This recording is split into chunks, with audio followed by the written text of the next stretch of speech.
Hey guys, once again, I was out and about and I ran into another one of my friends and we started talking and it became a podcast. I'll share it with you in just a moment after this. I have a question for talent acquisition managers. How many jobs do you advertise a year? 100, 500, 10,000 or more? If so, let me give you a tip on how to maximize your job advertising budget. And that tip, is ClickIQ. ClickIQ's automated job advertising platform manages, tracks, and optimizes the performance of your job advertising in real time, focusing your money where it's needed most to reach both active and passive job seekers across Indeed, Google, Facebook, Instagram, and an extensive network of job boards. So, talent acquisition managers, if you want to make sure you are getting the most value out of your job advertising budget, I highly suggest you check out ClickIQ online at www.clickiq.us. That's www.clickiq.us. Or you can email me directly. My email is jim@clickiq.us. That's right. I was so impressed by the technology behind ClickIQ that I joined the company. I think you will be impressed as well. Again, on the web, www.clickiq.us, or email me directly, jim@clickiq.us. You'll be glad you did. Hello everyone, Jim Stroud here from the Jim Stroud Podcast. Hello, how are you? I'm waving at you through the podcast. Hopefully you're waving back. All right, so I'm out and about as always. I tend to be out and about a lot lately, and I ran into a friend of mine from a previous life, and we started talking. I told him about all the wonderful things that are ClickIQ, and he told me about all the wonderful things he's doing in talent delivery. We started chatting, and I said, you know what? This should be a podcast, and he so agreed to do that. So if you would, introduce yourself, kind sir, to the audience. Certainly. My name is Jim Marinelli. As Jim Stroud said, I'm a talent delivery leader within the RPO industry. So appreciate you giving me the opportunity to sit down with you and kind of talk about some of the things that have been going on in the industry and kind of between the two of us. Yeah, no worries. We were yakking so much, and it's like, I did this before for another friend of mine. We just started talking, and I said, this should be a podcast. It should be a podcast. So I'm afraid people are going to run from me when we start talking. But since we're here, we were talking about talent delivery and that kind of stuff. And I know that's a hot field. And talking to clients, it comes up from time to time, especially those who deal with RPO. So let's get back to a conversation we were having a minute ago. What are some like 3 things every talent delivery manager should know? So I think first and foremost, and this was the first piece of advice that I got when I started in RPO, is to be accountable. Okay. Make sure you do what you say you are going to do. That's important. That's extremely important. You want to follow through on your commitments, and you want to communicate throughout the process, because kind of nothing's worse than promising a client or promising your team something and then not delivering on that. It's gonna sort of sour everybody on your ability to follow through. So you've got to be accountable. I think that's sort of first and foremost. I think another thing and another important piece is being smart about the tools that you use. Be smart about your tools. A lot of times folks will they'll just sort of throw something new at a problem, right? This is sort of the new technology, or it's the new tool, or it's the new website, or whatever it is, without really doing the research on it. So first thing, you have to understand your need. You have to understand your audience. Right? You have to understand what you're trying to solve for, and then do your research to identify what you really need to solve that problem. That's interesting, because I know some clients that I've dealt with in the past, they'll see the bright new shiny object and then they'll just impose it upon their organization. Yeah, let's get this tool or let's use this website, even though that isn't really going to help solve their problem. It seems like what work for large organizations, if they're having a lot of their employees use a tool, that they should say, hey, let's do a survey of our workers first and introduce this product to them at that point, and then maybe let them pilot a little bit before we spend $1 bazillion on whatever. I mean, do you see that in your experience? I think that's a great way to go. I think too often large companies will sort of start from the top. They'll roll something out, and then that sort of can impact adoption of it, right? Because for some, you may have some folks where it's not working for them, and they get frustrated with it, or they're sort of a little bit adverse to change, and they really need to be walked through the process first. So, even if as a leadership team you want to, you found a product, or you want to go ahead and create, utilize something new for your company, I think it's always a good idea to get some buy-in first. Do that beta testing first, to make sure that and then roll it out. I think we work with our clients all the time around change management, right? But this is a situation where this is going to be change. This is a change for the team, for the field, and so you've got to approach it with that same sort of change management thought. What communication goes along with it? What is that training going to look like? What is the rollout going to look like? You got to be smart about those things, and then you have a much better chance of increasing adoption. Sure. Now you mentioned 3. Before you mention the third one, let me backtrack a little bit to the first thing you said about being accountable. How do you go about managing the expectations of your clients? Is there a special formula for that, or? Well, I think it's really communicating, and start at the beginning. That sounds a little bit silly, but start at the beginning, right? So through the sales process, through the solutioning process, make sure you understand what they need. First of all, what they're trying to solve for. And then, through that sales process, make sure you're being very clear about what, assumptions you're coming in with, and what it is you think you're trying to solve for them, so that if those things change, or if you're not on the same page, you resolve that during that sales process, right? And then into the implementation process. So sure. Lots and lots of over communication. Lots of focus on that change management piece, especially if this is a new, if RPO is this is their first iteration of RPO within their organization. A lot of people don't understand, what RPO is or what that solution is. I certainly have gone into meetings or gone into clients, even when we've been very clear through the solutioning process, through the sales process, through implementation, we get in delivery, and 6 months down the road, I have a client say to me, or a hiring manager say, "Well, I thought you guys would come in with a backpack of resumes." Even when, like I said, I've been in it where I know what's being communicated, and it still sometimes is not understood. So I really think just that constant communication, and really starting from the beginning, and going back to that, kind of being able to go back when you're talking with your client, being able to go back and say, well, here's where we started. Here's what we agreed we were solving for you. Now, if you're telling me we need to solve for something else, then let's work on that. I'm not saying you tell your client, sorry, this is what you bought, too bad. Right. I'm not saying that at all. I'm saying, make sure you're clear and they're clear with what it is that you are solving for, and if that needs to change, then work together to change it. So I'm a big proponent of this is a partnership. I mean, okay.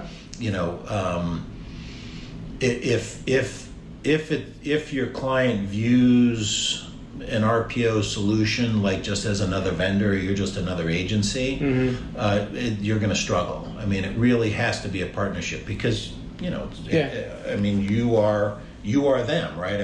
You are the client. You're representing the client out to the community, your candidate community. So there's got to be that partnership there. Sounds like you need a background in couples management, couples counseling. I think that would help. I do. I think probably having coming from social services or having a psychology background probably helps quite a bit. While I mentioned the background, before you get into your third point, mention a little bit about your background, because I know people listening have no idea who you are. Sure.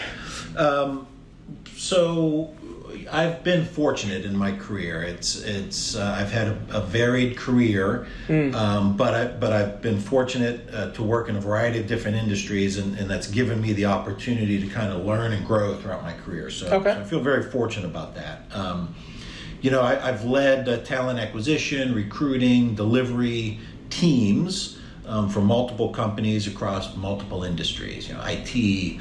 Engineering, technology, IT engineering, financial companies, finance industries, nonprofit, manufacturing. So it's been a variety. I think the kind of one of the common threads there has been, I've had the opportunity to kind of build teams, build and coach, high performing teams. And the other thing, I think another kind of common thread there is, I've been able to kind of assess strategic workforce needs. I said, kind of the talent acquisition, recruiting, delivery, sales. It's all sort of that assessing strategic workforce needs, managing within a budget. So I've had a lot of opportunity to manage P&Ls. And drive metrics to help the companies and clients that I'm working with exceed their goals. Cool. I think one of the areas that I've always tried to focus on, again, like I said, sort of through a varied career, is having the ability to leverage, our greatest resource, right? Our people. Sure. I think that's our greatest resource. And through coaching and mentoring and teaching and development, really being able to kind of maximize productivity and profit, for the company and or for my clients. So, so that's kind of been my career. Very cool. You've been around the block. A little bit, and have definitely through the various, I've worked in agency, I've worked in RPO, I've worked, for company, for corporations. I've worked for small companies, I've worked for big companies, I've worked for nonprofit companies. So, wow. It's really given me the opportunity to, grow and build a pretty vast experience. Cool. Cool. Now, back to your points. You mentioned accountability was the first thing, and then you talked about managing your tools properly. What's the third one? Before we move on to the third thing, the other piece I want to say about the tools is make sure that you track, track efficiency, track how they're working. Yeah. So that you really understand if you're getting good ROI there. So many tools now you have the ability to sort of track the success. Candidates that are coming from those tools, from those resources, who's being hired, who's clicking through to your, website, all of that kind of, you can track all of that stuff. And so, really look at that so you understand the ROI. And if it's not working, then you move on to something else. Do you find your clients don't track what they're spending their money on? Surprisingly, yes. Yeah? Yeah. I mean, I think within the RPO, certainly the companies that I've worked for, where we've supported clients, we track those metrics. We track the success of the tools. But I think at a corporate level, a lot of times they don't have the resources. They'll buy something, and then it's just, they're utilizing that tool, but they don't necessarily have the resources to have somebody who's really looking at it closely and do that reporting team. We hear a lot from companies that say, we just don't get good reporting, and they want help. That's one of the things a lot of the RPO companies will do for their clients is they can provide really good reporting. Wow. Not only on things like time to fill and some of those SLAs, right? But also on which tools are working. Where are the candidates coming from? Where are the hires coming from? What tools are really working? They can track all of that stuff. That's good. I'm glad you said that's interesting, because one thing that comes up when I'm talking to clients about the ClickIQ platform is that we save you time and we save you money, and you can see the stats like in real time, so you know right away how much money you're saving. So that's pretty cool. Your third point. Third point is to constantly innovate. Meeting SLAs in today's environment is that's expected. So you have to constantly be looking for ways to bring innovation to the engagement. Now that doesn't mean constantly changing your kind of strategic direction or your roadmap. I think too often people get, they don't see something working, sort of like this immediate gratification thing, right? If they don't see something working within the first couple of weeks, they say, oh, we need to make a change. It's not always the case. Sometimes you do have to see, you have to see through a plan to make sure, because you have to give it some time to work. But within that, you have to constantly be innovating and bringing new creative solutions, constantly looking for ways to be more efficient and more effective in delivering that strategy. How do you get clients on board to innovate? Because I know in my past, I've dealt with clients who are like, we've done this for 100 years, we'll do it for 100 more years the same way. Right. How do you get them to break that mindset? Right. That goes back to the whole thing about communicating and change management. I think being able to show, why sometimes you have to show why something isn't working, and then offer an alternative to that, and then show them the success. Again, kind of going the same idea of tracking the ROI of a tool. You want to show a client what is working about this innovation that you brought in, and I think being able to talk about, again, you're identifying a need, right? Going back to the thing about tools, you don't want to just throw something at a problem, right? But if you are able to sort of assess what, here's the problem. Here's what we think will help solve that problem, and then showing maybe other clients or other circumstances where you've used it or you've had peers who have used it and it's worked. Being able to show some of those case studies will give often give clients a little bit of feel okay about Sure. making that change. Because you're right. Sometimes you'll have a client will say, hey, we've been doing this forever, and why should we change? I go back to something, I believe it was in the book, is it Good to Great? The idea that, what got you here won't necessarily get you there. Yeah. So I think sometimes you have to look at that and say, yes, okay, we understand this has worked for you in the past, but things change. Talking about those changes. I mean, the candidate market has changed drastically in the last 10 years, sure does. 15 years. Candidates are far more savvy, far more, technology savvy. The just ability to research companies, sort of understand companies, and so we have to change with that as well. We can't. I remember when one of my very first clients, and sitting in an early business review, and having one of the hiring managers say, well, I wasn't interested in this candidate because I found out he was interviewing for other positions, and if they don't want to work here, then we don't want them.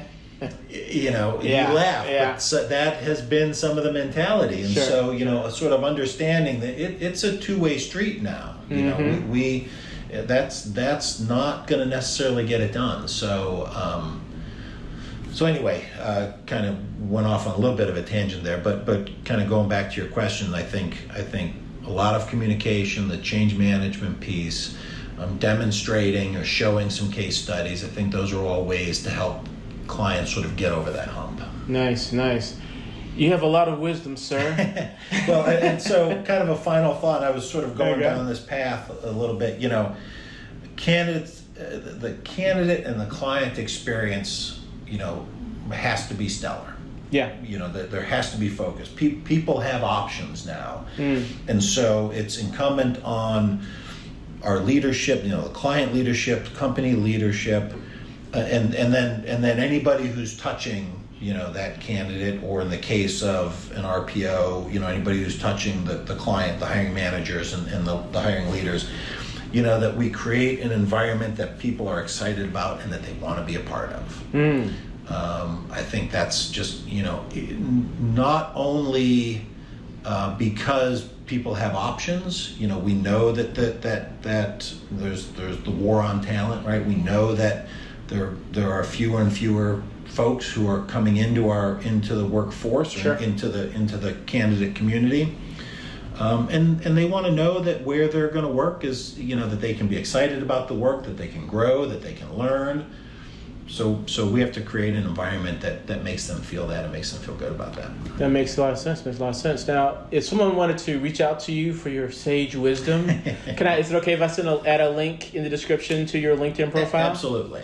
Okay. Absolutely. Cool. So I will do that. Happy to. Like I said to you when we were talking earlier, I have lots of opinions, and I love to share them. So. Very cool. Well, thank you, sir. I appreciate your time. All right, Jim. Oh, I forgot to hit record.